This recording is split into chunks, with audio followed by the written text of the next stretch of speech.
Thank you for listening to the Guys Who Do Stuff podcast. Visit guyswhodostuff.com. You probably shouldn't Google that.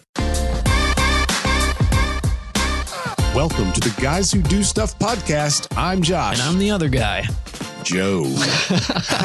We're excited today. We got Charlie Engle on the podcast. Charlie ran across the Sahara and lived to talk about it. Not only did he live to talk about it, it's a documentary which you can buy or download from iTunes. It's called Running the Sahara, and it was produced by a little-known guy named Jason Bourne. Matt Damon, everybody. Matt Damon narrated. And the score was done by Hans Zimmer. I mean, we don't mean to drop names, but we're doing it. Batman. Hans Zimmer. He's also an author. He wrote a book called Running Man. This guy has had some of the highest highs and the lowest lows in his life, and he has learned a lot that he's going to share with us in this episode, and I'm excited. I'm excited too. He inspired me to get out and run. I did this. I watched the documentary and I got out and I ran. It just felt like the only appropriate response. Check out Charlie's highs and Charlie's lows. Yeah. Next up, Charlie in charge. Charlie Engle. We love making this stuff for you. You can help us out by subscribing wherever you get your podcasts. Get unstuck, tell a better story, and have a good answer to the question, what are you doing today? We're really excited today. On the podcast, we have Charlie Engle. Charlie Engle. Yeah, we're excited. I just blew out again there. I got excited. That's all right. We don't like to. I was going to jump in and say Charlie Engle. Bring it. It just seemed weird. Yeah. So I got the opportunity yesterday to watch the movie Running the Sahara, and I really enjoyed it. It was super inspirational. Thank you. Yeah, same here. We both watched it at the same time. We're texting each other. Where are you at? Yeah. What are you wearing? Right. What do you want? Did he yell at anybody yet? Yeah, That's great. Yeah. So if you could just start out by telling us a little bit about yourself, I could kind of tee it up at the beginning of the documentary. The first lower third, when you came on the screen, described you as a business developer. Yeah, I think I came up with that. Yeah. And that is, you know, I've been self-employed. Here we are in tax season again. So I'm always reminded this time of year that I'm self-employed. And that's been, it's been more than 25 years now. So, you know, I've gone through sort of most of my adult life after having quote unquote normal jobs in my 20s while being a hardcore drug addict, which is a complicated dance to. Yeah. So you managed to be successful and still be a drug addict. I mean, totally. Well, you know, with me, to dive right into that, you know, in my 20s, you know, it was all about justification because, you know, my attitude was if I could be the top salesman, if I was the top guy in the company, I could justify my behavior otherwise. So, you know, if on this end I'm buying a new car or a house or I'm somehow outwardly successful, then, you know, my drug addiction would be overlooked or ignored. I always said, you know, the boss won't fire the top salesperson. Yeah. And that absolutely turned out not to be true. Were you fired from some jobs? A couple times I wasn't, you know, fired is a little harsh. I was, just asked to take a couple of months off all in a row.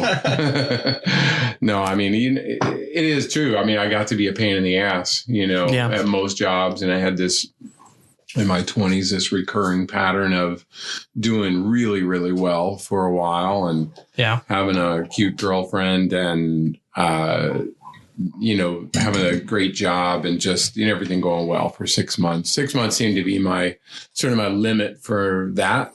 Yeah. And then it would be off to the races. And, you know, what harm could there be in having a few beers and a few lines and, you know, and then I lose the job and lose the girl and have to move to a new city and start all over again. So, About how many times do you think you rebooted like that? I think I did that 9 times. Actually, I don't think I did that 9 times. I did that 9 times. So, you know, and you were all over the U.S. Did you go to different countries? Or? Yeah. You know what? I've never been big on the middle of the country for the most part. So I'm either on one coast or the other. There's I can see that. You know, Seattle, North Carolina, Atlanta, California. You know, so I don't know. I think I like having an ocean somewhere nearby. It's an escape. So I did a little bit of running in high school, and I'm even embarrassed to say that, but you're like a world-renowned ultra marathon runner. So I'm just curious from your perspective, just give us a quick, how did you get from a rough start being a drug addict and bouncing job to job to being the elite athlete kind of at the top of the ultra marathon? Yeah, I mean, it's actually really easily connected, and it goes back to, in fact, where we're sitting right now. I was telling you guys a little bit. I'm from this area originally. Yeah, born outside of Charlotte, but my parents were both at school at Chapel Hill, and young 18, 19-year-old college students when I was born, and so. And my grandfather was the head track coach at the University of North Carolina, Chapel Hill, for about 40 years. So, oh, wow. Yeah, so he was a big deal, and he was a legend, died when I was very young, so I never really knew him. But so running was in your family. Yeah, so I grew up with that. It was the same thing we kind of do to all our kids, and that's done to us, not in a bad way, but, you're told, oh, you're going to be a runner. Yeah. At least you're going to give it a shot. Yeah, it's a legacy thing. It's like, oh, your grandfather was a great runner. Maybe you'll be a great runner too. And I turned out to be a pretty average runner in any sort of measurable way early in my running career. I was a good high school runner, did well in the conference and state championships, those kinds of things. Yeah. Went on to be an above average marathoner. But I always tell the joke that, when you're running 255 or whatever, when you're running sub 3 hours for a marathon, most people say, wow, that's really good. And then you're like, okay, like the top people at Boston or, that puts me 1,000th place, or not actually today, probably not even that, probably like 4,000th. So it's not, for a bit of perspective, it took what I figured out is, and really to answer your question, my addictions led me to crazy places, but I always turned to running. I was a binger. So I would just be off the rails for 2 months or 4 months or whatever. And when I would finally, for the 100th time, say, okay, screw this, I've had enough. I quit, and I would mean it sincerely, but I would put on my running shoes and it was a combination of getting in shape and probably punishing myself to a certain degree. It was almost a little penitence to. I read in an article you call it penance a little. Yeah. It's a funny thing. I knew, you can cause yourself I don't mean I was hurting myself. I was just making myself suffer because I felt like I deserved it. And it did serve in a way to keep me alive, because I had a big problem, when I was out, I would be out for, days or weeks at a time without sleep, and I didn't have an off button. So when at 29 years old, I finally got sober, and after an incident where, just after my first son was born, and, I was counting on him to basically save me. I thought finally, I have this other person in the world that's counting on me. So surely for him, I could stay clean. Right. And that's not how it works, So a couple months later, there I am again on a 6-day binge, and people shooting at me and the police going through my car, and just a disastrous situation. And I realized in that moment, that really foggy moment, that it was the clearest thought I ever had was, you know what, my son can't save me. Like, nobody's coming to save me. Yeah. I've either got to do this myself or not. And I looked at it as I had to choose between living and dying, and I chose running. I'll take C. It's A or B. I'll take C. Yeah. Some people would consider running some form of dying, I think. Right? Yeah.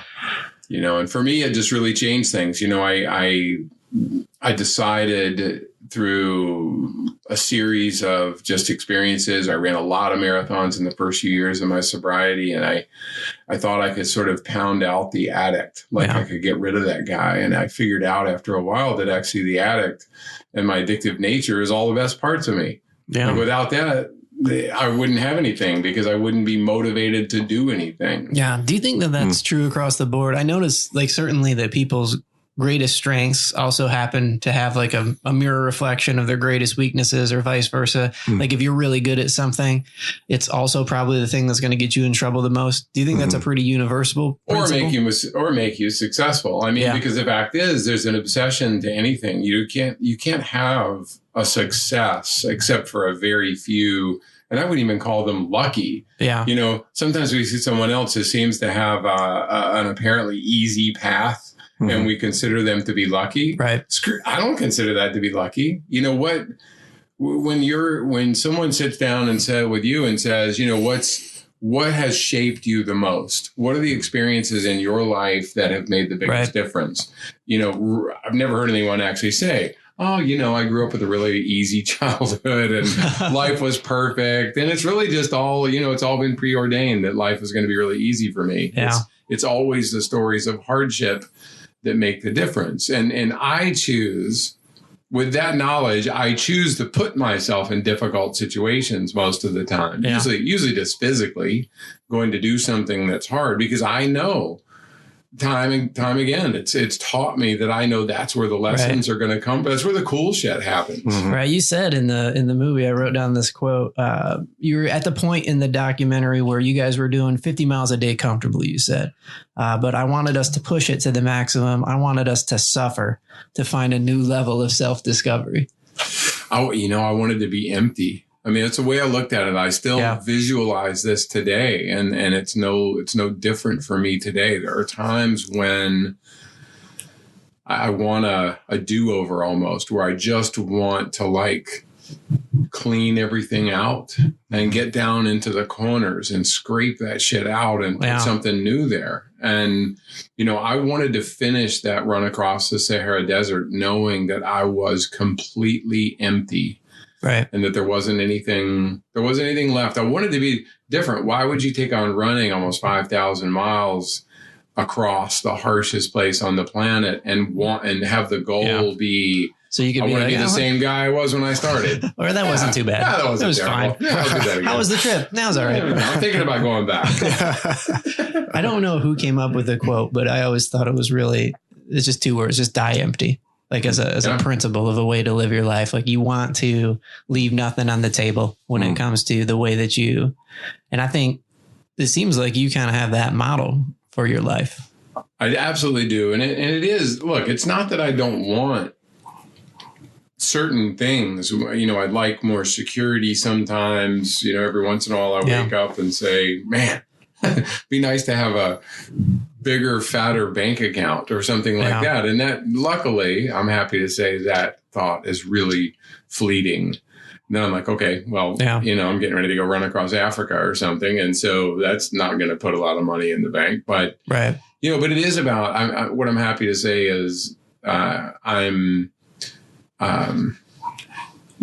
you know, I think I'm with my kids are a great example. Okay. So they're both in their 20s now. And as, you know, the proverbial millennials, they want experiences. Yeah. You know, they're not buying TVs and cars and things like that. They're trips. They're going places. Yeah. Right. And so everything that they're focused on is going to have, you know, a new experience, a new adventure, learn something, do something. And that's just you know, that tells me I at least did one thing right as a parent. And, you know, my mom did the same thing for me. You know, she taught me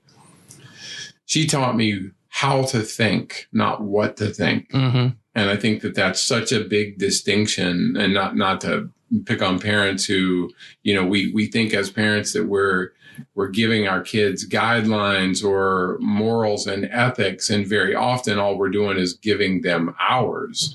And those things as we see them aren't necessarily, you know, what our kids need to make their own decisions. Otherwise they don't, you know, they don't really feel it themselves. And so that's the greatest gift my mom ever gave me, was just the ability to think for myself. Make my own choices, and not, you know, and to think, you know, not to just accept, but to think. My mom was a classic, you know, question authority type of a person. Yeah. I think you maybe got that from her a little Absolutely. bit. 100%. So I'm curious just a little bit more about the documentary. I think because it's fresh in my brain.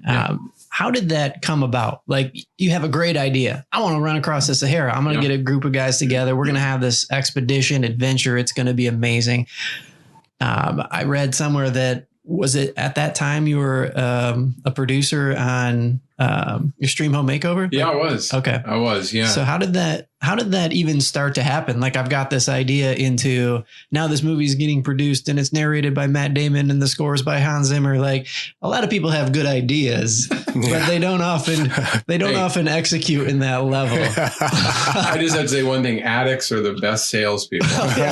They just keep going. We believe our own shit, and we get other people to believe it too. So, you know, I mean, but actually, in all seriousness, that is the case. You know, I mean, if you've and everybody knows an addict, right? I mean, you either are one, or you know one, or you have one in your family. And if you have one, you probably have several. Yeah. If you don't know one, you'll know one soon. Absolutely. Because it's just it's part of society. And luckily the acknowledgement of it is part of society. So it's not, I don't have any trepidation ever about being totally upfront about my addiction and my recovery and my continued battle. I've been sober over 26 years, but you know, I do look at it as a daily reprieve. Yeah. So, but anyway, the film came about because I started just telling people that I was going to be the first person to run across the Sahara. Right. I mean, it was that simple. I took possession of this idea and people told me, you know, literally my friends, it's not that people were telling,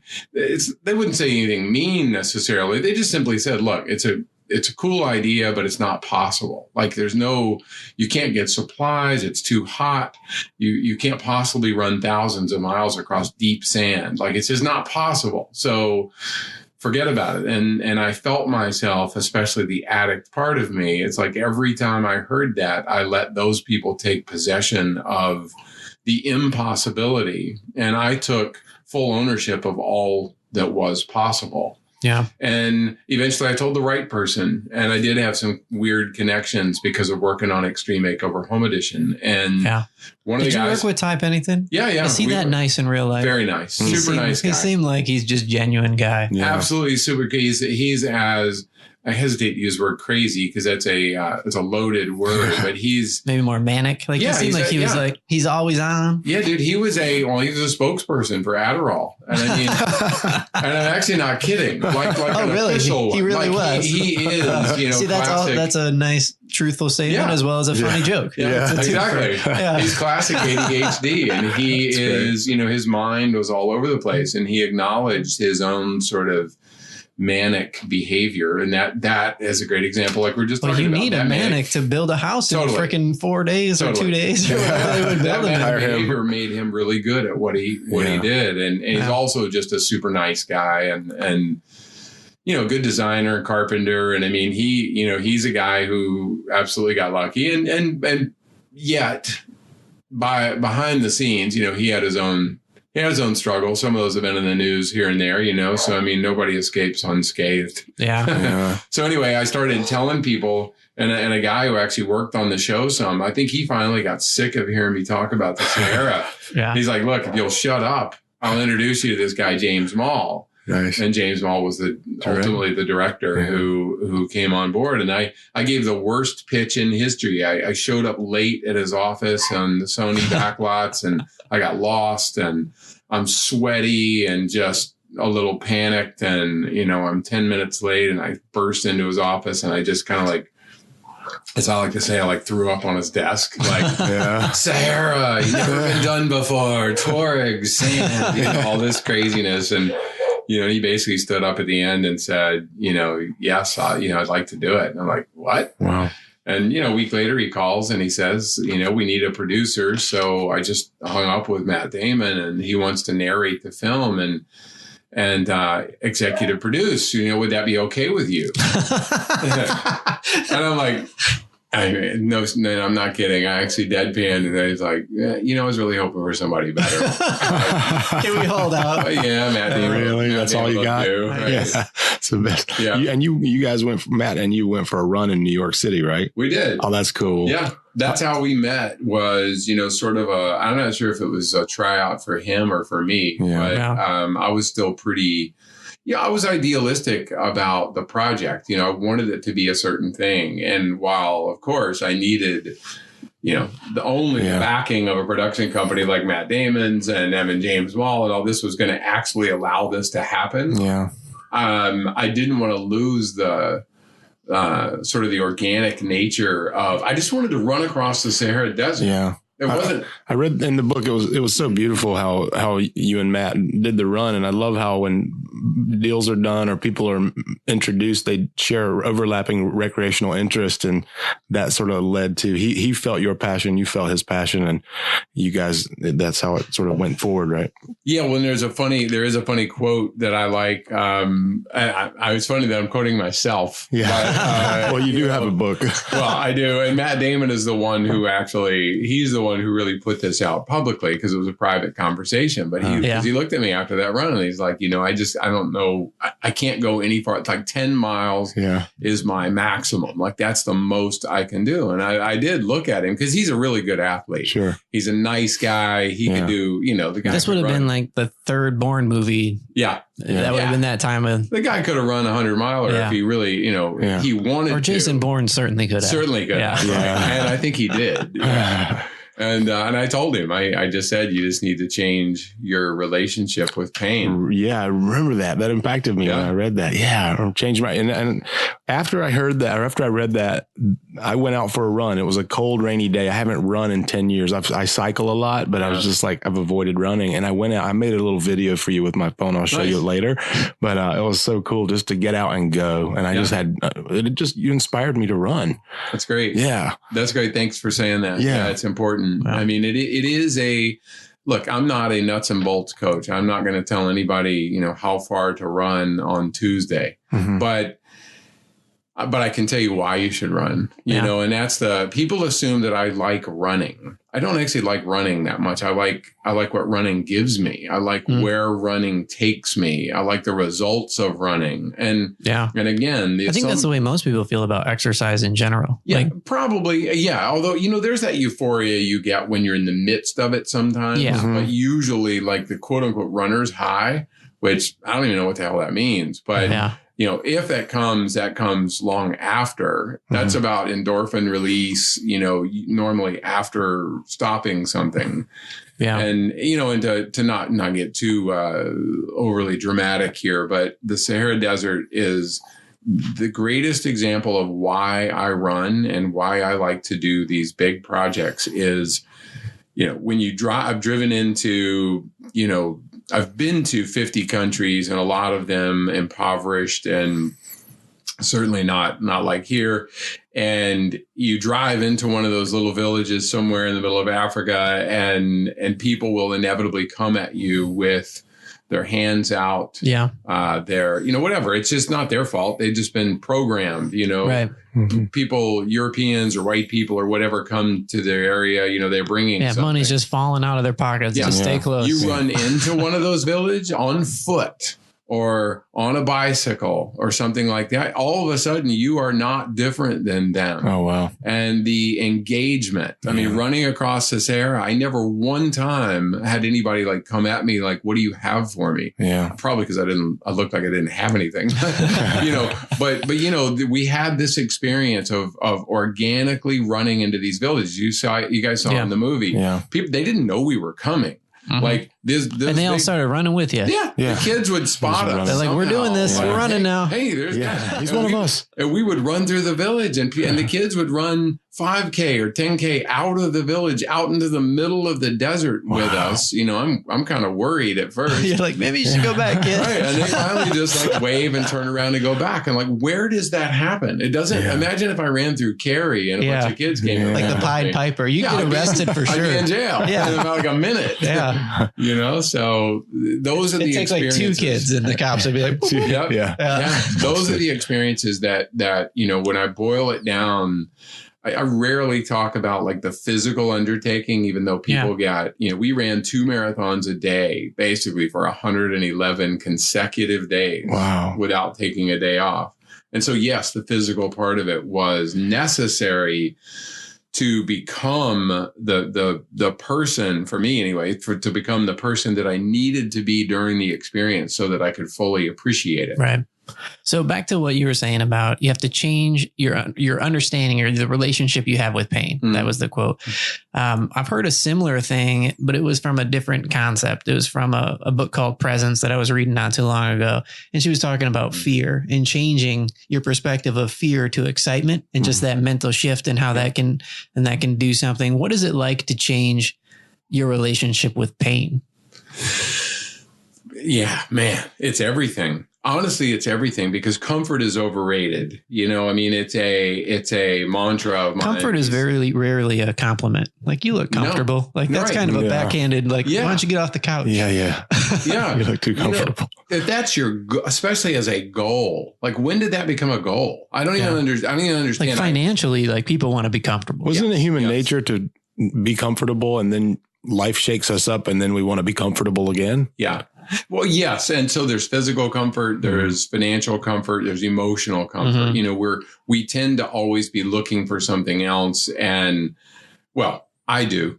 Yeah, me too. You know, I think, again, the people who are truly comfortable, I wouldn't want their lives if I got paid to take it. You know, I really wouldn't. I'm not just paying lip service to that. It's like, that's not interesting to me to spend my time feeling, just secure. Right. It's like, what is that about? You get one shot at this whole thing. So when I say change the relationship with pain, it's about, by the way, too, I actually blame the invention of like the electric can opener somewhere around the mid 50s. That was the tipping point. Yeah. Somehow we decided we are now just too tired to open our own can. I need a tool for that. The regular way. Yeah. I just need something to put it. And then it's like every invention we had in the world was to make our lives easier. Now they just put tuna in a baggie that has a pre-tore thing. Exactly. Got it. You know? Now we have all this technology that just makes us bat nut crazy. Yeah. There are some funny like inventions. Like I saw one at the store was like $150 for an electronic wine bottle opener. Like who needs to save that amount of time? Yeah. It's really, that's like 4 or 5 twists, man. That's really, that's going to burn up my forearm. That is crazy. Siri, open my beans, please. There's going to be a smart home can. Just eat them too. I don't feel like having a bowel movement tomorrow. So I'm just going to skip the whole thing. No, but I think that the goal needs to be much more, and it can be anything. It doesn't mean a physical, anybody who's started the new business, anybody who's ever had a kid.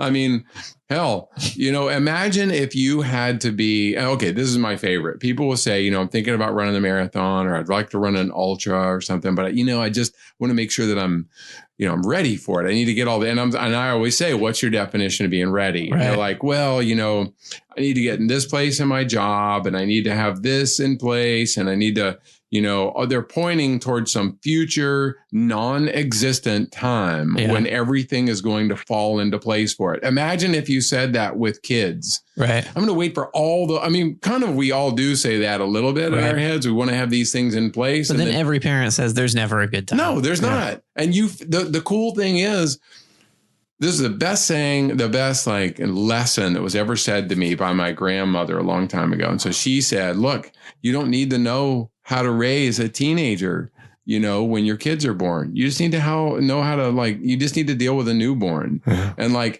as that kid grows, your understanding grows, tremendously. And that's the beauty of the way the cycle works. You don't, a business or running a marathon, even, you don't, most people anyway, you don't start by worrying about the 20-mile run you have to do on the weekend and training. You just got to get your ass out the door and go for a run. And begin the process. I also promptly went out for a run after finishing the documentary yesterday. Nice. I put on the shoes. I'm like, this feels like the only appropriate response now.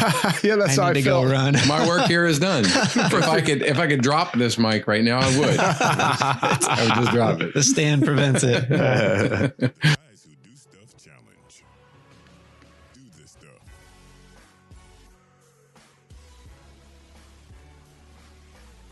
We interrupt this interview with Charlie Engle to bring you an update. Yeah, and the Guys Who Do Stuff challenge category. So Joe and I have been back and forth about this certain commitment, and there's been a lot of talking off mic. Yeah. A lot of feeling out. I guess what it feels like is, do we have the time to commit to this challenge? Yeah, so Joe approached me about it. Hey, Josh, what do you think about running a marathon as a challenge? And I said, oh, man, the time commitment and the immediate excuses. But I think Joe's onto something here. I think we're just going to do it. I think we need to just do it. So, if you stay tuned to the end of this episode, Charlie even talked to us a little bit about how to train and how to get up out of your head. And he was even gracious after the show ended to say he would go running with us at Umstead if we wanted. All right, here we go. So keep this short and sweet. Get back to the interview. We're going to start training with Charlie Engle at Umstead Park, and we're going to run a marathon. We're going to run a marathon, and we're going to start as a nice precursor. We're going to do this beer run coming up in Cary. Yeah. Let's drop that one right here. Beer run, Cary, 1 mile. Every quarter mile, you drink a beer. That really doesn't sound. And I think it has to be like a high gravity beer. I think their goal is to make you vomit. Oh, a little Aviator 3 triples. And I'm not certain. I haven't done it. My neighbor used to do it, and it sounds like fun. We're gonna do it. What's the date of that? When is that, Joe? I don't know off the top of my hand, but we will put it into the notes of this episode. Okay. And we would love to see you there. We'd love to see you there. Guys Who Do Stuff, beer run coming up, and marathon behind that. Let's do this. Absolutely. Back to the interview. Here we go.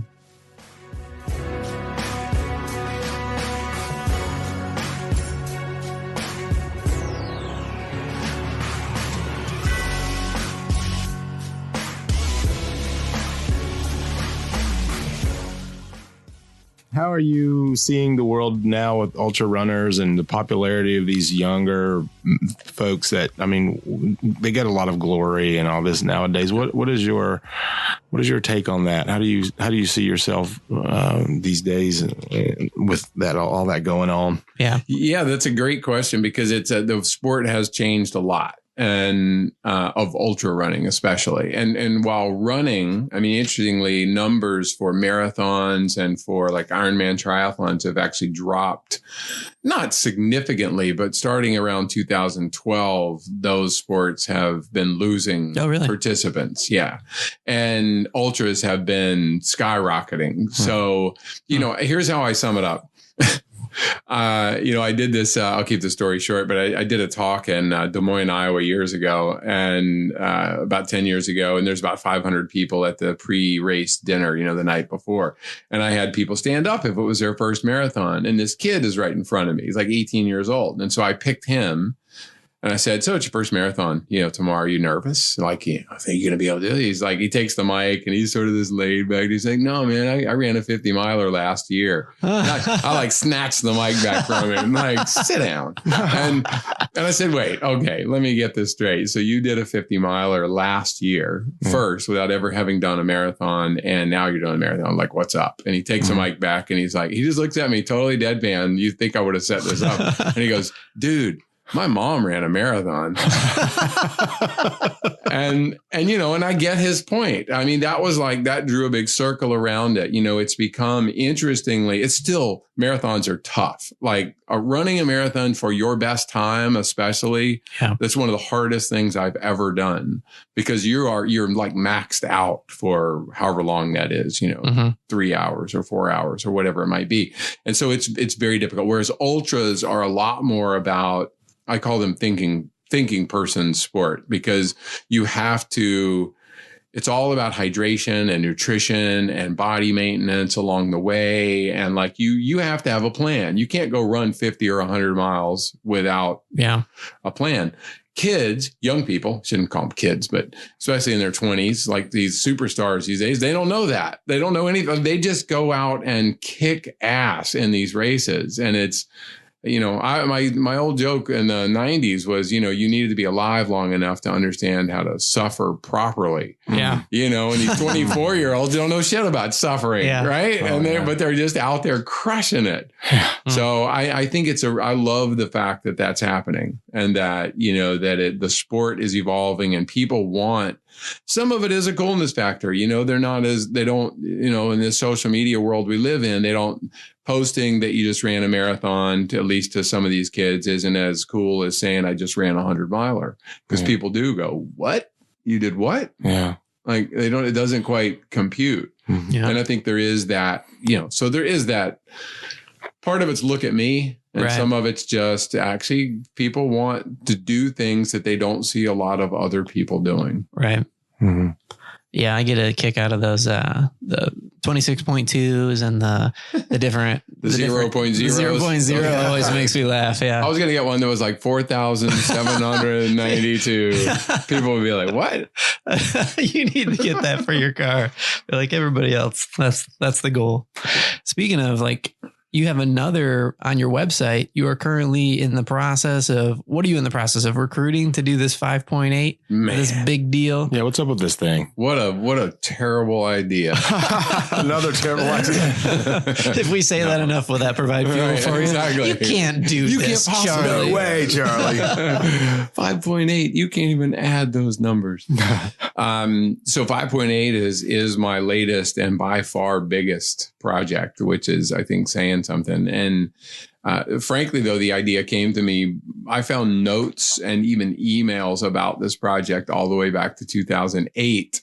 So this has been rolling around in my head for a long time. And as a recovering addict, it was another one of those conversations I had with somebody, like after an AA meeting or something, where this concept of this never ending cycle of highs and lows, that we all go through. Everybody on the planet goes through. You're not going to stay at the top long. And if you're patient and you let the bad experiences, move on down the road, you're not going to stay at the bottom forever either, whatever is going on. And so lowest to highest is what 5.8 represents. And in its ultimate form, in the physical form for me, 5.8 is going from the shore of the Dead Sea, which is the lowest place on the planet, and actually running all the way across the Arabian desert, more than 2,000 miles, getting in a kayak in Oman, at the tip of Oman,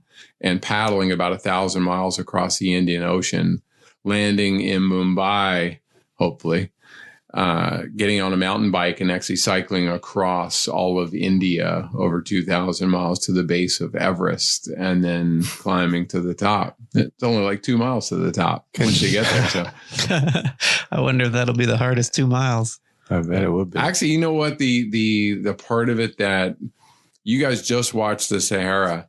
If I had to climb Mount Everest at the end of the Sahara Desert, I would be like frozen on that mountain somewhere right now, because physically I was so trashed. There was no, I couldn't have done it. And so 5.8 is about the Dead Sea to Everest, is about trying to get to the Everest base camp in some kind of reasonable condition. And by the way, 5.8 so it's about 4,500 miles from point to point, Dead Sea to Everest. But the 5.8, it represents the vertical distance between the lowest place. So you don't have to work really hard to find the metaphors here, Charlie. That's thanks for that. Maybe your whole that obvious. Your whole life seems to be about a progression through highs and lows, and now you're trying to move on a different plane. Totally. And get. Totally. And I'm going to carry a little flask of water from the Dead Sea that I'm going to fill up, and I'm going to carry that with me. I'm going to pour it out on the top of Everest and join the proverbial ends of the earth. And it's a symbolic joining of those 2 points, because it's, look, this is only, we got a certain amount of time on the planet here, and I want to see as much of it as possible. And I don't look at these things as physical undertakings as much as, I like to call myself, not to be too grandiose, but a cultural explorer, because I'm way more interested in. Nobody wants to see me run that far. You guys watched the movie last night, the Sahara. It would have been a different movie if we just watched all the running. Yeah. Oh my God. Well, how tedious would that be? I don't want to watch that. Why would anybody want to watch me run 50 miles a day? Yeah. Plus I'm a shuffler, I'm an incredibly efficient runner. And that's a really polite way of saying I'm not pretty to look at when I run. It's this. You're not expelling extra energy for not. 90-degree angles and looking pretty. No, from the knees down, I look really good. It's all about just continuous forward movement. And in the world of metaphors, that's what I look at all the time, is this idea that no matter what is going on, whether you're at a low or you're at a high, first of all, don't make big decisions at either of those places, because it's not real.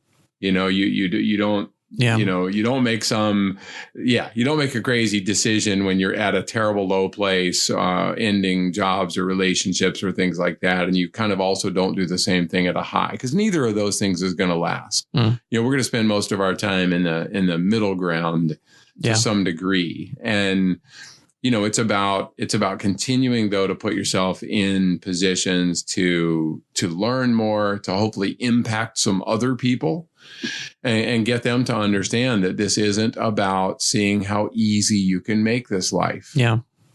Do you think that the lows are necessary for the high? I totally agree that most of our life is spent in that middle. Like, most of our life wouldn't make a good movie. We're getting coffee. We're taking a shower. Yeah. We're parenting. But there's moments, right, they're high moments, they're low moments. And I feel like you learn with experience, like the older you get.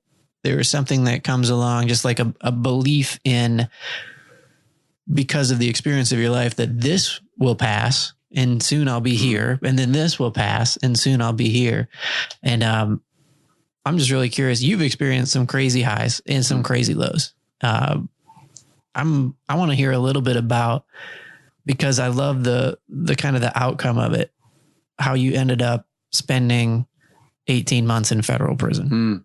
You have to have the lows. So there isn't, it is as simple as, without the lows, you've got nothing to gauge the highs against even. Yeah. And for me, well, not just for me, for you guys too, and everybody listening, we have this combination of things. Lows are a combination of self-inflicted wounds. Yeah.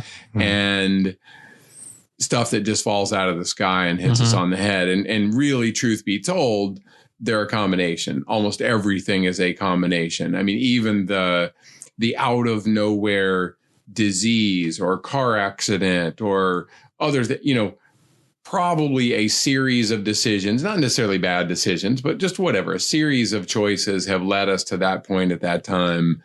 And again, some things are truly, truly out of the blue. Most things, like my time in federal prison, which I'll give you the really brief version of that in a second, is, upon reflection, because it's been 6 years or so since I've been out. Yeah. And, do I own some responsibility for what happened to me? Absolutely. Was it fair? Was it just? Was it any of those things? Absolutely not. But so that's not, that's not so my goal is to always approach everything self-inflicted, thrust upon me, whatever it is, with the same curiosity, an open heart and a freed mind, and to try to look at the difficult situations. And I know it sounds cliche, but as an opportunity for growth, but like for real. Yeah. And I had been saying to people for years in sobriety, I was 19 years sober when I went to prison. And I'd been saying to people for years, life is all about, who you are can only be revealed when everything falls apart. Yeah. Like, well, that's easy to say when everything isn't falling apart. And then it was finally like really my turn. Usually I was saying that to somebody who just, had another relapse or, something terrible had happened to them. And it's consolation, right? You're trying to say, look, you're learning who you are. These are experiences that will help you. And so in short, I became, the Sahara actually put me on the map, right? So I did Jay Leno. I I was on all these morning shows, as we see in NPR, and I got to do all these junket. I did. It was great. And I got speaking gigs all over the place. And I was living the life that I wanted to live. Still not one of like massive wealth, because that's never been my goal. Like never been my goal. So, but you get to talk about the expeditions and spread kind of the message. Well, and look, you guys know this too. So I am in the crazy world we live in, I am the co-founder of H2O Africa with Matt Damon. Yeah. And I raised more than $6 million during that time frame. And H2O Africa today is water.org, which is the world's largest clean water nonprofit. We just passed $1 billion in funding. Right. So running the Sahara, like the idea of running across the Sahara Desert, this idiotic, just nonsensical idea has led to clean water infrastructure for millions of people. So how could that possibly be anything bad about that? Like I don't talk about it all that much, but I actually get to lay claim to, this ridiculous idea of mine has led to this amazing thing, which of course is really implemented by other incredible people. But I watched that talk that you did, and it must have been right out of prison. Or just short after the Do lecture. Yeah. And you mentioned, and it seemed like, I'm curious now that you have more perspective and some more time has passed, but in that talk you were saying like, I was wiped off the internet. Yeah. For serving my time in prison. The day after, like it didn't even take time. I was purged, as I like to say. I was no longer on the boards of nonprofits that I founded. I wasn't involved with companies that I started. Unfortunately, we see it every day. We do live in a time, and maybe it's always been this way, and we kid ourselves otherwise, but you're guilty, especially these days. If you're accused of something, you're guilty. It's pretty much impossible for anyone. From a consequences standpoint, the accusation is enough. Most people only read the headline and the byline. You know what I mean? Most people don't get past the first paragraph of something. Yeah. And so if the federal government, indicts you, as they did me, right. Most of us don't really, I think, fundamentally believe innocent until proven guilty. Most of us, our default is like, well, if they have enough to bring an indictment, they obviously know something that I don't know. Yeah. Well, and that is, it's, and I won't get on my stump today to talk too much about that. But, so the Sahara put me on the map, and I basically became a target for a single IRS agent in Greensboro, North Carolina. And so that guy, for whatever reason, he saw the film and decided he wanted to look into my taxes. Like I'm driving a 10-year-old Suburban and living in a rental apartment, a nice one, but nothing crazy. Right. And for whatever reason, he decided that he wanted to check me out. And so he did. And he spent 700 hours investigating my taxes, and it came up empty. Totally empty. I have all the memos because I did ultimately go to trial.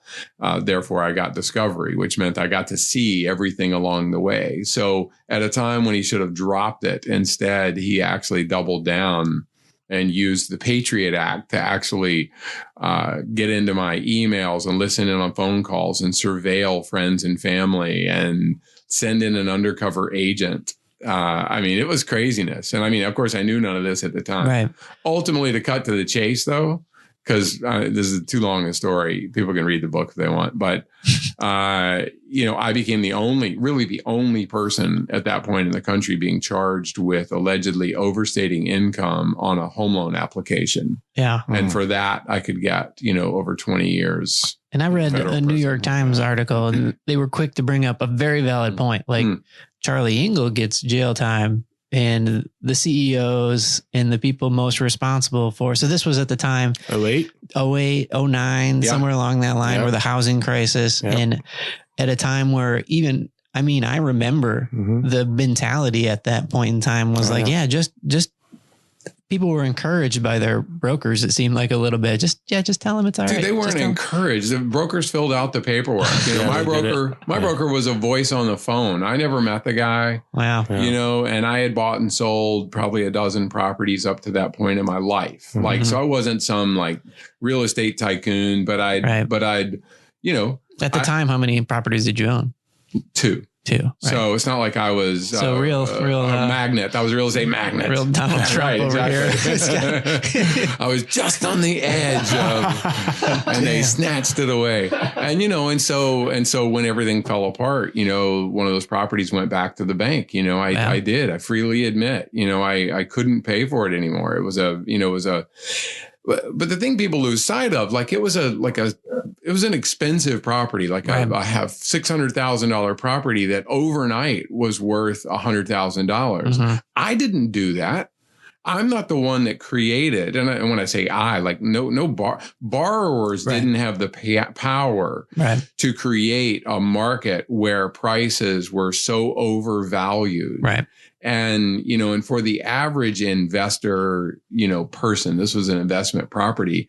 I had a great credit score. So on that property, I lost over $100,000 that I put down. I lost everything. Yeah. I lost everything. And the entire prosecution was over about $50,000. If you really boiled it down, I had what's called a 1031 tax-free exchange, so it was just something that I was able to get equity out of a property, and this broker filled out the paperwork. That's when you roll like one rental property into another and you don't have to pay taxes. Exactly. And it's deferred. You'll pay taxes eventually, but that's the way the rules work. It's a rule that is there and it's legal and it's there to be taken advantage of. Everybody uses it. Right. I mean, there's nothing uncommon about it. And so my broker, it was a stated income, like a no doc loan.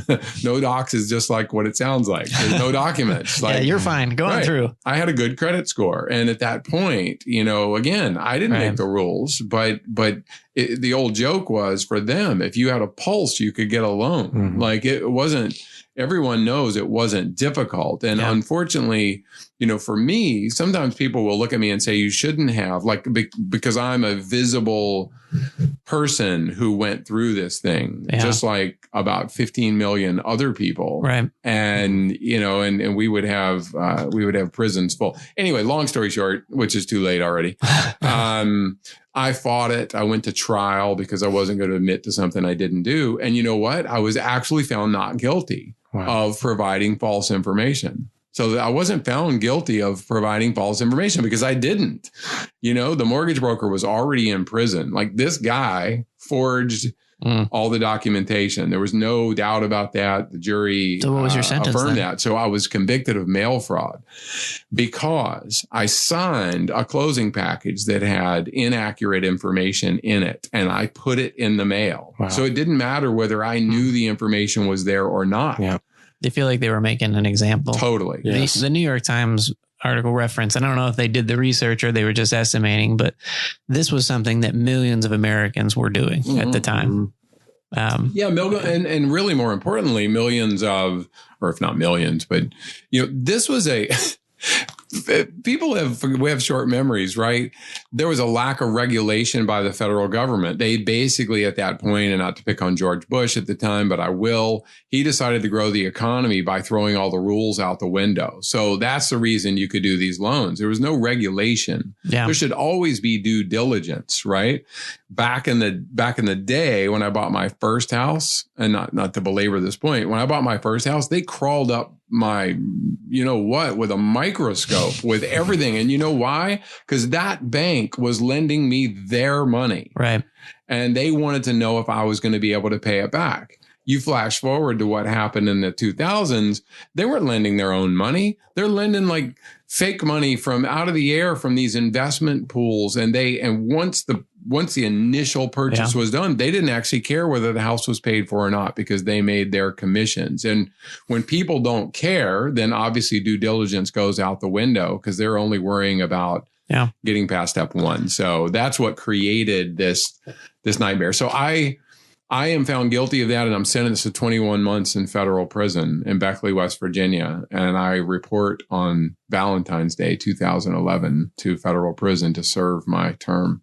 Happy Valentine's Day. Thank you. Yeah. Cupid. Yeah. I was a little concerned, about being a Valentine that day. But it just seemed like, not that there's anything wrong with that. It just seemed like not the right. You wanted to spend the holiday that year. Yeah. No, but it was a scary day for me. Well, you're so detailed in your writing. I was so impressed at the way you tell a story. And Thank you. Yeah. And even the prison days and how many of those inmates were inspired by you and to change their lifestyle and stop eating gravy and biscuits every day and get out on the yard and go to the track. And how many laps on the track was a marathon? It was a quarter-mile track, right? Yeah, it was a quarter-mile track. Yeah. So, I mean, whatever that was, I know I ran Badwater, so it ended up being some ridiculous oh my God, I can't believe I can't remember the numbers. So it's 4 laps to the mile. So 400 laps to 100 miles. And so I did something like 581 laps or something to do 135 miles for See, I can't keep count like that. That would be my biggest fear. I'd be like, I can't even remember in my own book that I describe. What's funny is the draft I wrote of this book was about 750 pages. Oh, really? For my 300-page book.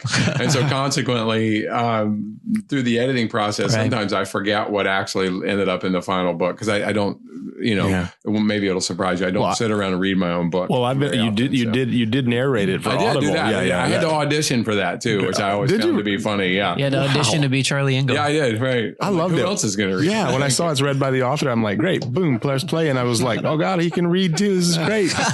He's telling me that I'm like really enjoying it. And Running Man, the title of the book, that name was picked up when you were in, right? Like that was. It was. Okay. Yeah. I still remember the guy Anthony who yelled across the track, "Where you going, Running Man? Where you going, Running Man?" And that was it. And it just stuck. And I was sort of that crazy guy. When I got to prison, I was scared and I was pissed off is what I was. Yeah. I was angry when I got there because this wasn't right, and it took me about 2 days to figure out, and this is as a long-term sober person. And so interestingly, I was the most well-equipped person to go to prison ever, with years of sobriety and years of running really long distances. I sort of knew how to handle difficult situations. And so it took me a couple of days to understand that I wasn't going to get through this if I did it in bitterness and anger, and I wasn't going to make it.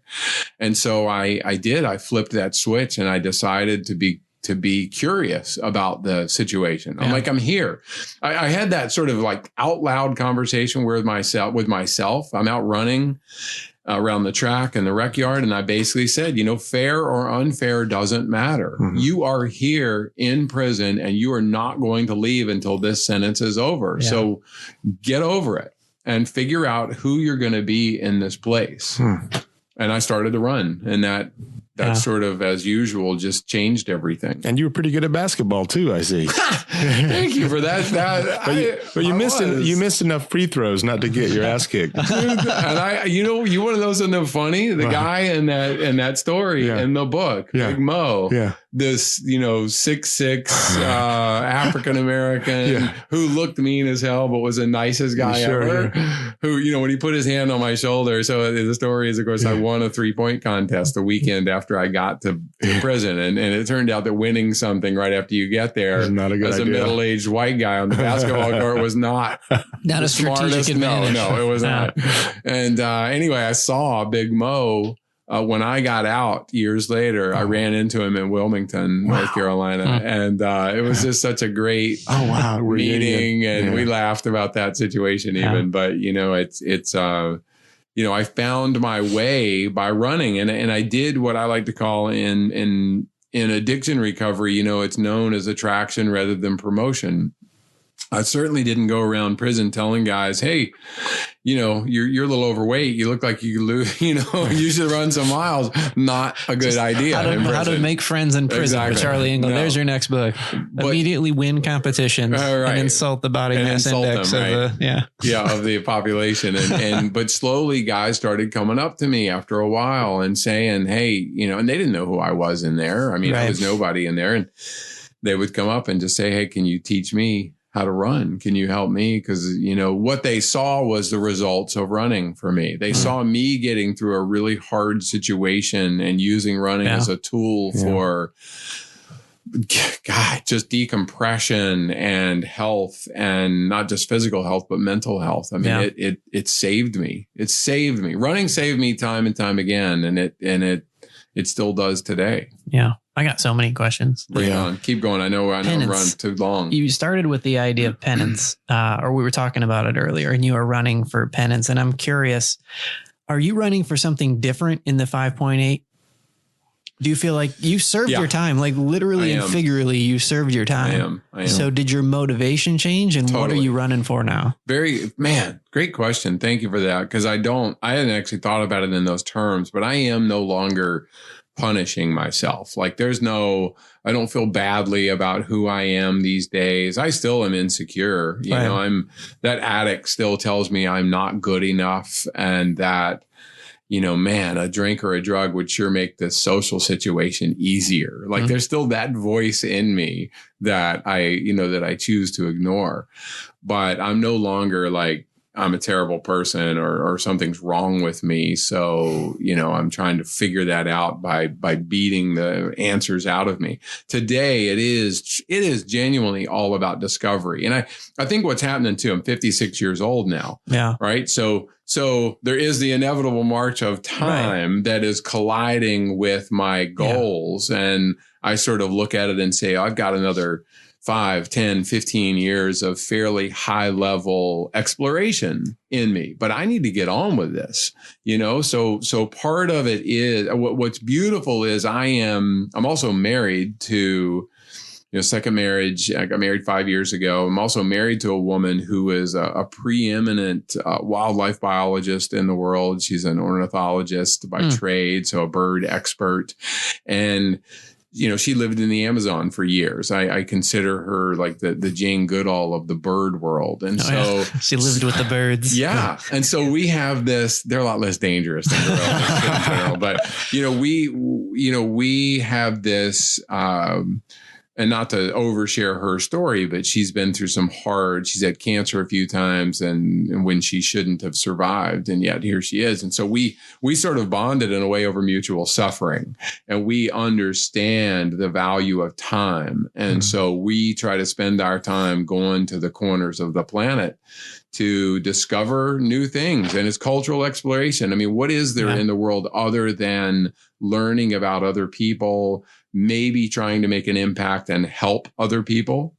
I am launching another nonprofit called We Are One Village with a group of people. So it's weareonevillage.org, which is literally just launching now. And it has a more broad focus rather than water.org. It is about water. It's about human rights. It's about AIDS. So whatever happens to be going on in the part of the planet that I'm going to, that's what we're going to focus on. Okay. And so it's about bringing change and attention to those things. And look, I do believe that it is a responsibility for me to go out there and try to tell stories. That's really all I am as a storyteller. It's all I want to be. Is I want to go to places and talk to people about their lives, and I use running as a mechanism to get there. Yeah. That's awesome. What's your favorite food? Oh, man, it's got to be, so I am vegan, right? Oh, so, wow. I mean, a lot of vegans say that apologetically. No, I'm not. And I just blew my chance to actually, like, for the first time, say plant-based, because I'm trying to get away from saying vegan, which is really the same thing. Yeah. But plant-based sounds less weird somehow. I don't know. It doesn't sound like you have a uniform. Like vegan sounds like I wear a certain uniform to work. I'm a vegan. It's all right. And there is a militant aspect to veganism sometimes that escapes me, because I don't think that absolutes are ever effective. No, I think you're right. I don't think plant-based has the connotation that's been on all the shows and SNL and being mocked no doubt as vegan. Well, here's the thing too about that sort of lifestyle is I live it, just like I was saying with running. It's attraction rather than promotion. If somebody has a curiosity about it, they can ask me. I'll throw it out there. It's the same way I feel about religion, not to dive into religion, but I don't want somebody dumping their beliefs on me. If they bring it up, in a sentence or something, they put out a keyword or something like that. If I have questions, I'll ask, and then it's like, then you got permission to tell me all about it. Otherwise, keep it to yourself. Yeah. You know, I mean, vegans are like the Mormons of the right. the food world. It's this proselytizing. Have you heard about the good news? Yeah. Somebody's at the door.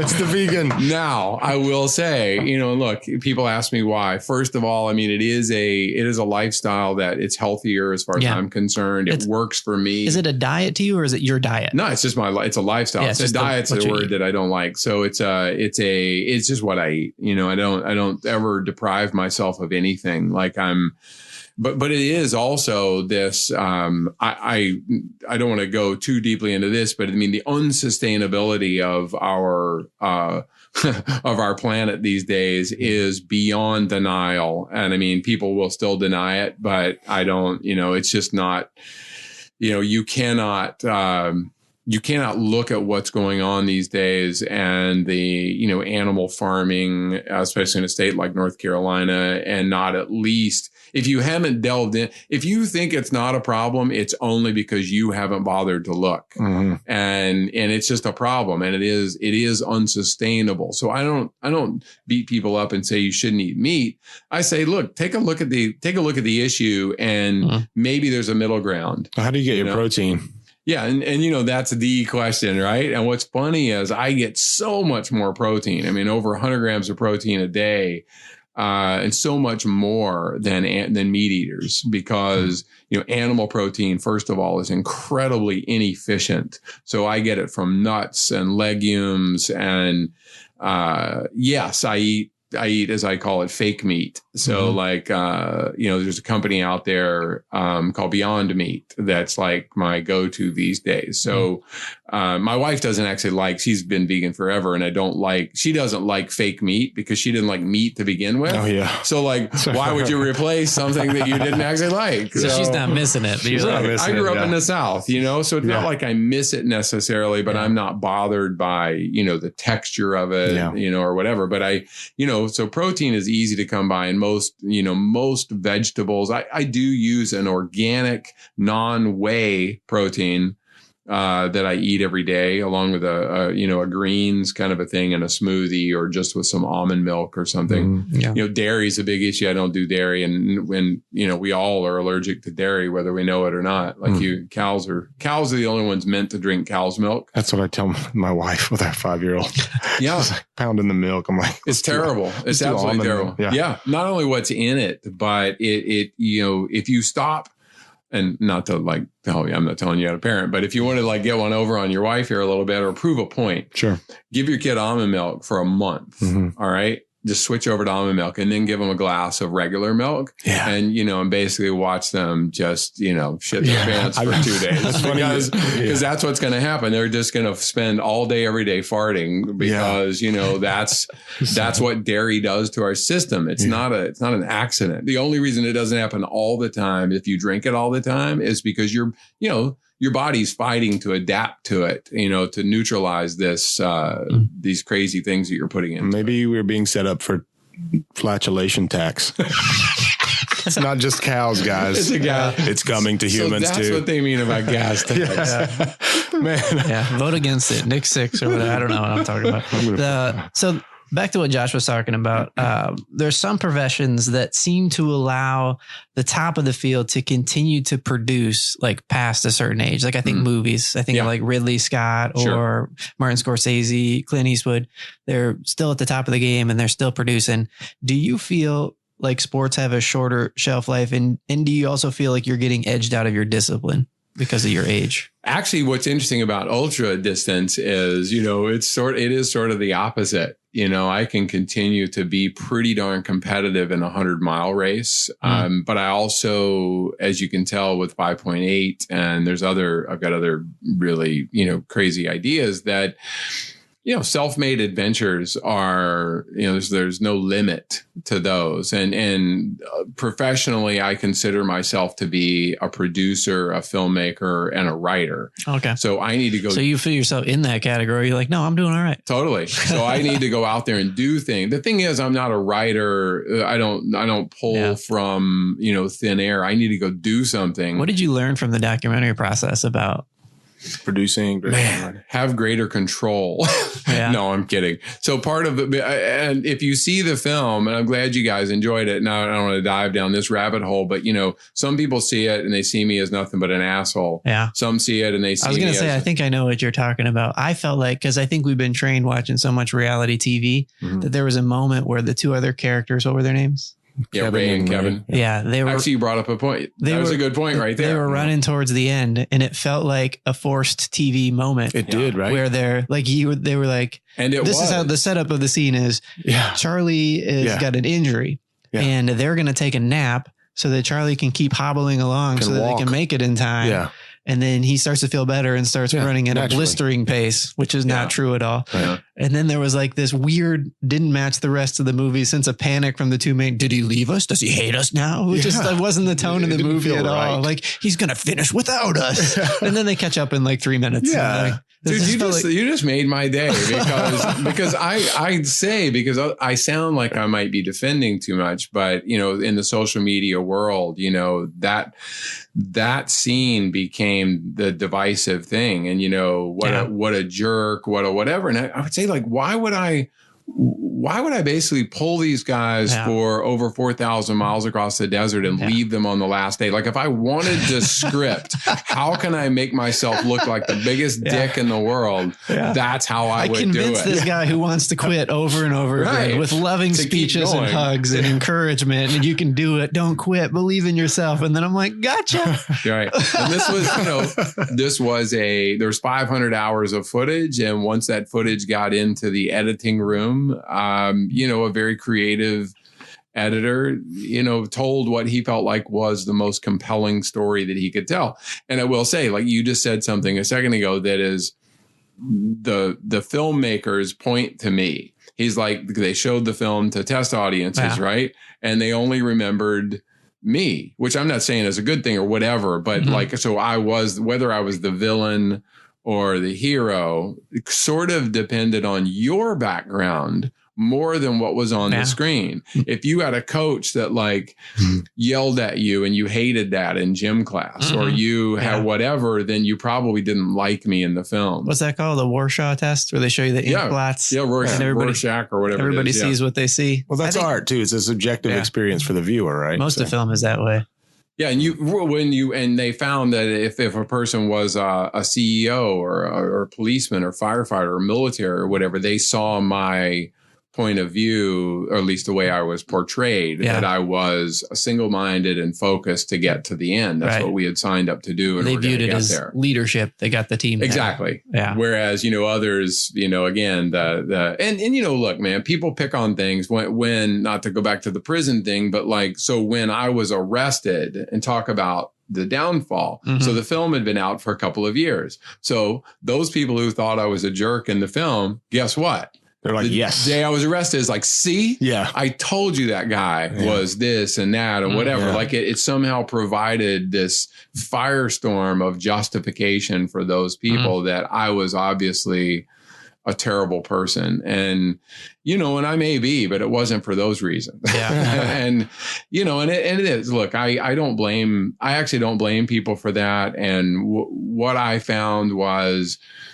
and I think this works in business as entrepreneurs, everything. People are going to have opinions. And what I have learned in this day and age is it's not that you don't rebut it or whatever, but if you argue too much, or if you are foolish enough to respond to a negative comment online, it will be a never ending cycle of people taking shots at you. So what I like to do is actually respond by agreeing with people, because most of the time, if they call me a jerk, there's a nugget of truth in there. Totally. Like I am, my wife teases me because I like to generously say I'm like 90% nice guy and 10% asshole. And she's like, you might have your ratios off a little bit there. Wives have an insider track on the ratios where most people might be like, it creeps up a little bit. Let's call it 70-30.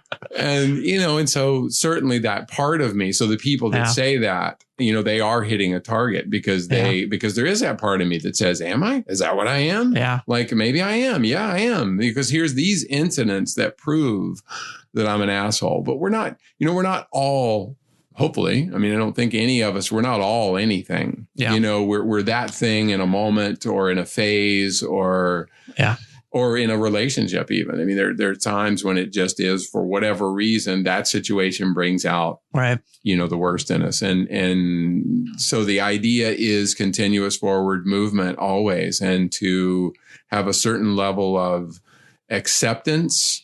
The other thing I would say about that is, and I know I'm preaching to the choir here, why do we spend, if 9 out of 10 people love us, why do we focus all our attention on that 10th person and trying to get them? It's got to be a sickness in a certain way. The hell with them, you know, kick them to the curb, like eliminate that person from your life and spend time with the people that you love and that love you. We were talking about that just yesterday, the idea of like, not just people's interpretation of you, but even in the development of yourself. Like, is it worth your time? Let's say you have 10, let's say you have 9 strengths. Let's make the thing equal here. 9 strengths and 1 weakness. We like to gravitate towards that 1 weakness. And we're normally weak in it because we're not naturally gifted or passionate about that particular thing.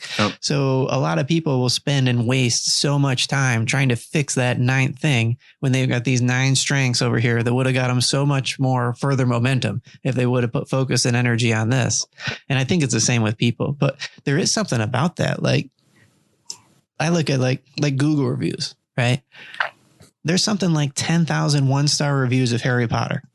So you can objectively say that Harry Potter is a good book based on how every kid has read it. And like, my daughter's a giant fan. Yeah. And I do some work for small businesses and they'll get 1-star reviews every once in a while. And the eye wants to go right to that. Yeah. But they're like, 1 for every 25 5 stars, and nobody goes in the middle anymore. Yeah. It's like, you're 5 stars. You did it. Congratulations. 1 star, idiot. I hate everything about you. Yeah. You're the worst. I hope this hurts. No 3s. You know?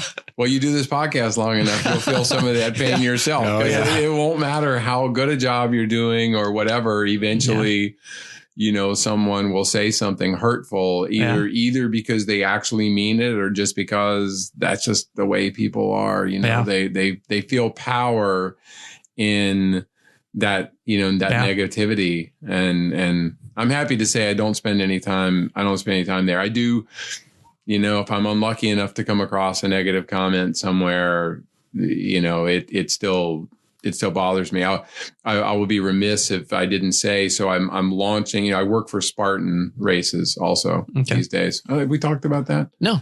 So anyway, I'm working for Spartan and I have been for a while. Joe DeSena, who's the founder of Spartan Obstacle Course Races, is a friend of mine. We've known each other since the 90s. So I came on board this year to launch a 12 race trail running series for them. So no obstacles except ones that I can make you jump over or whatever out there in the woods. But my point of this is, once again, it's put me in the spotlight, and all of a sudden I'm working with the man, the big corporate giant that's going to come in and smash all of the little, you know, local mom and pop trail races. Somehow the success of Spartan diminishes your joy from running in the morning. Yeah. Like it's like, and you know, it's funny. So I've had that experience again lately where I've had to like just set aside the negativity from, it's a really small group of people that needs to always find something to complain about. Yeah. And the fact is, you know, what Spartan is doing in that situation. I don't know if you guys have ever done a Spartan race, but you know, it's welcome. But I have watched the TV show. Does that count? It's welcoming new people into the sport because they're 10K and half marathon trail runs, and it's like getting people and out it's there. Teamwork, which is it's good TV. It's awesome. The TV show, because you're rooting for them. Yeah, totally. So anyway, I've had that experience again recently where you know, I put myself out there publicly, and every once in a while somebody's going to shoot arrows at you. So, all right, here's my big question. Okay. I've been waiting for it. Oh man. Oh no. It's kind of a bit philosophical too, but I don't do philosophy. Okay. Well, then it's not philosophical. It's just a regular question. Right. I think everything I said today was philosophical. pretty heavy. Go ahead. All right. So we've been talking about highs and lows. Yeah. Do you believe that there's a 1-to-1 ratio? Do you think you need to go super low to get super? There seems to be a correlation. There's not a lot of people that have spent the majority of their life in average. and then done something that left an imprint on a lot of people? Yeah. Well, man, I love the question, because isn't it interesting how the vast majority of people who are wealthy or would outwardly even say they're wealthy will tell you the story of the time they only had $1.73. Right. Like Dave Ramsey runs a really popular party. He went bankrupt, or Trump, or whoever. They've all been. Yeah. Trump's the only one who doesn't actually brag about being bankrupt. Yeah. You know, he pretends somehow as if, I don't know, he's always been successful. So, but most people do take pride in the fact that they've weathered some storms. Yeah. And so I do think that in general that okay, it comes down to, you asked, it's philosophy. Optimism is true moral courage. Mm-hmm. All right. And that's not my saying. That's actually Ernest Shackleton, polar explorer from the early 1900s. We'll cut that out. We'll just make you sound really smart. Thank you. I don't want anybody to say, you didn't say that. And the point of that is anybody. Great. Our first 1-star review. Charlie Engle's lying. No.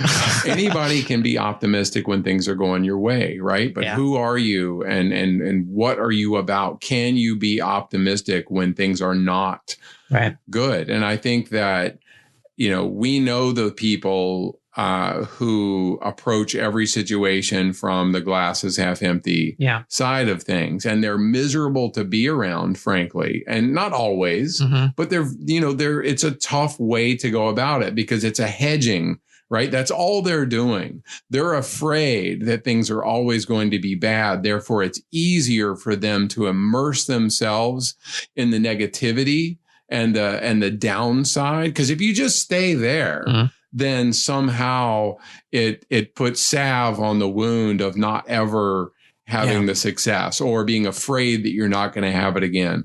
I freely admit that I choose probably the pie in the sky version, where I do genuinely believe that good is going to come out of hardship, and that in fact I need to seek that hardship in order to have any appreciation for the awesomeness in life. Yeah. It might not be binary. Like, you might not be able to manufacture it, but it seems like, from listening to your story, to put yourself in a situation like, I'm going to run from the lowest point on earth and then climb Everest.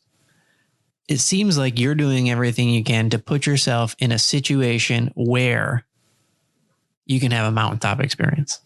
Totally. And failure is a necessary side effect, or the likelihood of failure, I should say, is an absolute. If there was no chance of not succeeding, then why the hell would I do it? Yeah. We just had a guy on the podcast last week, Andy Andrews. The episode just went out, and he's in the tennis Hall of Fame. He has an athletic background. And he said he only learned from the setbacks. Yeah. Like, that's the only time we grow. We don't grow when everything's great. Yeah. And most people have to find their way to that honesty, or they never risk enough to have the experience for themselves. Like, I have it's like winning the penny slots. Yeah. You got $30. Yeah. And whereas the loss, if you lost $50 in the penny slots, you would feel that loss. Most people would. Because you would have lost straight for like 4 days. Yeah. All right. That takes a lot of work. I'm not a good gambler. Just change your attitude about life. I am a loser. I am a loser. I'm not a good gambler, because the few times I did gamble, like if I won $500, it certainly didn't change my life. But if I lost $500, it felt awful. It was terrible. And so that's not the kind of gamble that there's no payoff on either side of that gamble for me. But, I think that it's about not wasting your time, not seeking comfort, and not having the desire to, I'm going to say this one thing. So, and this is not being critical of parents, so I don't want to get letters, or maybe it is. I don't know. Maybe I don't care. Why would you work hard to learn and become a fully formed human being yourself, then in your 20s, whatever, start having kids, and abandon all of your dreams and and suddenly switch everything that you want positive in your life to your children. Like somehow shift all energy and focus and hope and joy and everything to your kids, instead of doing a combination, continuing to chase your own dreams. Because you're not teaching your kids to follow dreams by abandoning yours. That doesn't do anything. So find a way to continue to shoot for the stars for the things that you want to accomplish in your own life, while supporting your children to follow, to find their own dreams, not live yours. And I'm, it's a tough balance, and only age and perspective gives me, it can be tough as a parent too. Another component of what you're talking about is we all know that it's the failures that cause us to grow, yet we have a desire as parents to protect our kids from the failures. And we kind of know mentally we should let them fail, but we're kind of looking for like PG versions of failures for our kids. Like, oh, you didn't get the A+. Here's your gold star anyway. So we teach them, don't worry about it. I'm going to give you a gold star no matter what. Because I love you. Well, that's how ultra marathons work, right? Everybody gets a trophy.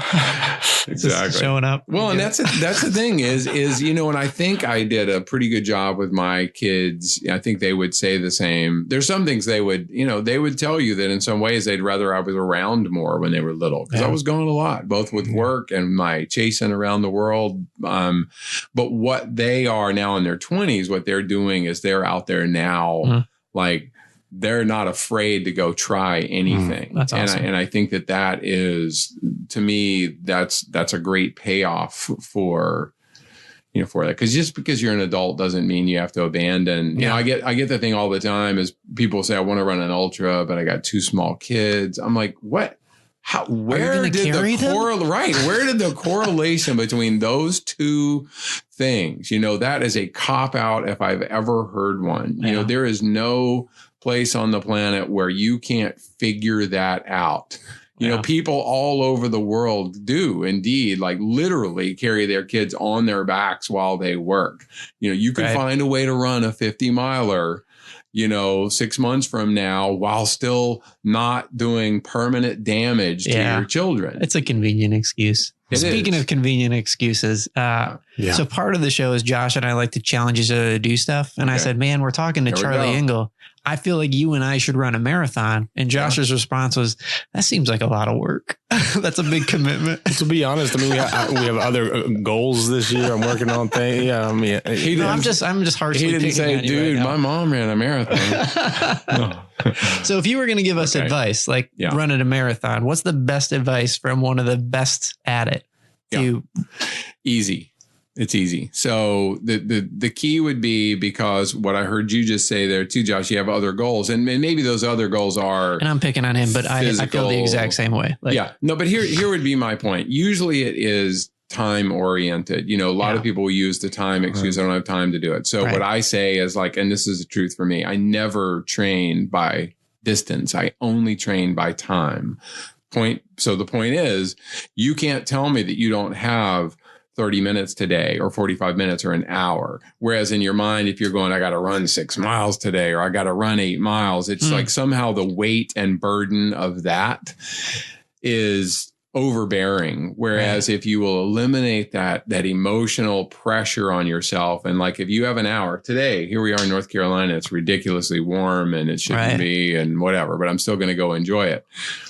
You go outside for 30 minutes, you put a podcast on your headphones, maybe you work technically while you're get a good pair of headphones where you can do a couple of your phone calls while you're running. Seriously, and go out there and go easy. The biggest mistake people make early on in training for a marathon or any race, you guys both remember what it was like to be 13 years old and like you're just, man, you come home from school and you run out the door, like you run everywhere because that's the way you get places. You get older and you're like, now you have to get in shape. Like I just used to be in shape when I was little.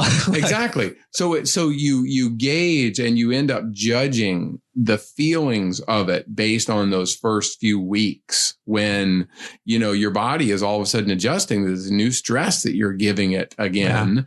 And you have to, like any other habit that you need to get into, you need to go into it with the mentality, okay, I'm given this 90 days and I'm not going to do a mileage based program. It's going to be based on time. So let's say your goal is to run a 5-hour marathon. At some point during this process of training, you're going to go out there on a Saturday and you're going to try to stay on your feet for 4 hours. It might mean that you walk for 4 hours. You might do a combination of walking and jogging. It's not, goal setting, especially time-based goal setting and running is once you've established your goals. Like, first of all, just get out there and start doing it. Don't worry about social media and who's going to say anything about your slow ass time. Well, then how would we be able to post it with the cool little mileage and map with a picture of us like smiling? Strava. Like, look at what I did. You can still post. And actually that's a great tool. And I do encourage people and admire, someone will post something and it's they're out there running 13-minute miles and not caring about sharing that with other people. And okay, this is a good way to finish because I got to go in a minute, but share the struggle. The biggest mistake people make, especially with social media, is they like to show how awesome things are. Curated life. Yeah, I prefer to share the struggle because everybody struggles and it makes us human. So whether it's addiction and recovery, whether it's running, whether it's prison, whatever the hell it is, it's way more interesting to share. And it can't be all struggle too. Look, we also get on there and there's people who are having friggin' surgery every other day or something. And there's like, I'm not saying you have to share every personal hurdle. But don't omit the struggle. Right. And talk about how today's run sucked. I felt like crap. Yeah. And I didn't think I was going to get through it. And it was a terrible experience. And I hope tomorrow's better. Yeah.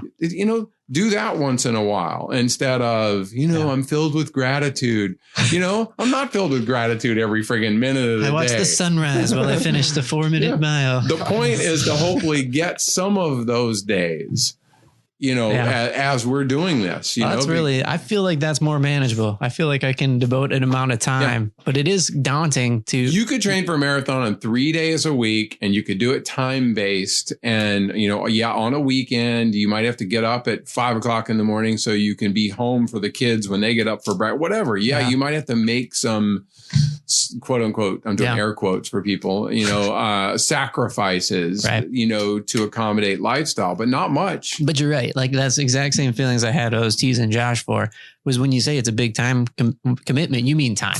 Yeah. Because that's the only thing we really have that is of super value. Well, and it's also, spouses, people will say, my wife is going to give me a hard time. I'm like, look, give me your wife's number. Yeah. Because wives hate it when you're in shape and your body looks good. And you're healthy, and you have energy. And first of all, they hate that stuff. The point is also to make it fair. If your wife isn't also getting time to herself to go do something that's fulfilling for her, you stay here and watch the kids and do the dishes. Yeah, I'm gonna go run. You've missed the formula already. if that's not happening, you've missed the formula already. You have a bigger problem. But usually our spouses, wives or husbands, will say that we're happier and we're a better person to be around if we are running or if we're engaging in something at least for a little while every day. That and again, that also teaches the kids. Right. It teaches your kids that you have a life, that you have things you like to do that are independent from them, and that not every minute of every single day is centered on their lives. Yeah. Mm-hmm. Charlie, you're a super inspirational dude. Thank you so much for being on the podcast with us. You guys have been great. Yeah. Good questions, man. You hit me with a few that good ones. This is so good. Thank you, Charlie. Yeah. Yeah. Thank you guys very much. I hope I can come back and talk about 5.8 again later. Oh man, we would love that so much. Yeah, absolutely. By the way, the first doing this on all 7 continents because Dead Sea to Everest isn't enough. So in a few months, I'm actually going to be doing Africa. So going from the lowest place in Africa to the top of Kilimanjaro. So that's in June and July. So on your vacation, you'll do Australia. Yeah, exactly. It's a tiny one. And for those who want to follow, 5.8project.com. 5.8project.com. Yeah, we'll put a link on the cool. blog. Thank you guys. Appreciate it. So thanks again, man. Yeah, my pleasure. Great. See you again. All right. Have a good day, everybody. We're never good with the sign-offs. We usually make fun of how poorly we end the podcast and leave that in the show. So why should today be an exception? It's over now. Here, let me try. So right, get on with your lives today and go out there and make a difference. Yeah. Or just say like Charlie Engle. Yeah. Charlie Engle. That's it. Do this stuff. These podcasts are getting more and more fun. They are. And you bang your mic way more often lately. Yeah.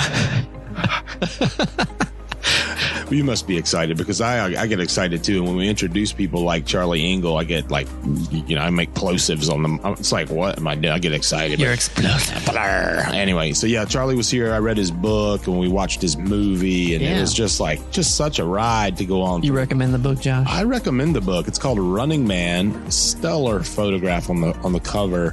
And it's Charlie running up a mountain. It's his memoir. Yeah, it's his memoir. He gave us a signed copy, which was so nice. I'm excited to read it. I am so excited to read it. Also, I listened to the audio version of it, and he narrates the audio version. So if you're into that kind of thing, Audible audio book, he narrates it. A couple other things we talked about on the show are more ways to get in touch with Charlie or follow him. His Instagram handle is @CharlieEngle, and you can find him on Facebook at Charlie Engle Runs. Yeah, you can like his page. Yeah. He also mentioned the starting of weareonevillage.org and how he was going to be, and this is a popular theme that people have been doing on our podcast, leveraging what they're passionate about to make a difference through what they're already doing. Yeah. And so Charlie's starting this nonprofit and he set it up as talking about how he's going to get involved in the countries where he's currently traveling. So we went and we checked out the website and we're just going to talk a little bit about one of the things that's on there that's super cool. One of the ways he's going to start to partner, weareonevillage.org. Again, there is a vodka company that I can't pronounce. Are you good with Filipino pronunciation? I'm not sure. That just looks like Vuquo vodka. It's the first premier vodka distilled from coconuts and based in the Philippines. Mm-hmm. Now in California at Rayleigh's grocery stores. And for every purchase, WAOV is going to plant a coconut tree in the Philippines to support the reforestation of devastated plantations caused by hurricanes and global climate changes. I just have to say WAOV. Wouldn't that be We Are One Village? Yeah, that makes a lot of sense. The acronym. So we are one village. Now, the part I left out, which is super awesome, is that they're going to plant these trees. With drones. Yeah. Unbelievable. How weird is that? You're just hanging on your backyard. It's like, is that a tree? Hey, there's a drone. Let's shoot it out of the sky. No, Sonny, it's carrying a tree. Well, what a cool idea. So yeah, check that out. There's ways you can get involved there. And we also mentioned in the middle of the podcast that Josh and I are going to do the NC Beer Mile. We found out some more information about it. It is May 23rd at 5:00. Bond Brothers, I think, is sponsoring it. It's a 1 mile run in Cary, North Carolina with beer. Yes. You run. This is how it's described on the website. Run, drink, repeat. It's simple. Drink 1 12-ounce cup of beer and then run a 1/4 mile and then repeat that 4 times. The fastest beer mile runner wins bragging rights for the entire year. That's the kind of thing I do anyway on my own, like every week. Is that not how we've been training up to this point? That's our marathon training program. Just like here's step 1, drink and run. Step 1. Yeah.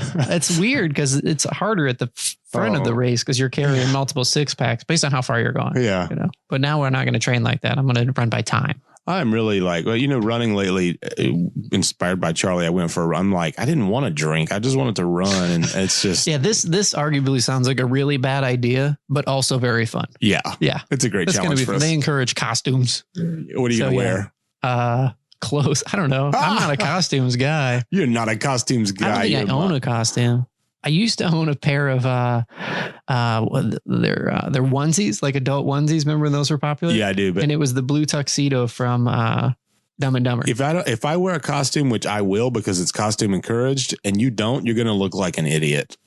I don't know if that's what's going to happen if I look like an idiot. You're going to be that guy at the Halloween party that's not in costume. Isn't there kind of can I go as a runner? Like wear the really short shorts like they made you wear in cross country when you were in high school? Why don't you wear a 70s running outfit with the headband and the jean shorts? Now I got to buy stuff. Anyways, it's going to be fun. All right. Yeah, do that. I think it's by the Bond Brothers. Yeah. I think they're the ones that are sponsoring it. NC Beer Mile. Thank you guys so much for listening. We love you. Keep on rocking in the free world. Thank you for listening to the Guys Who Do Stuff podcast.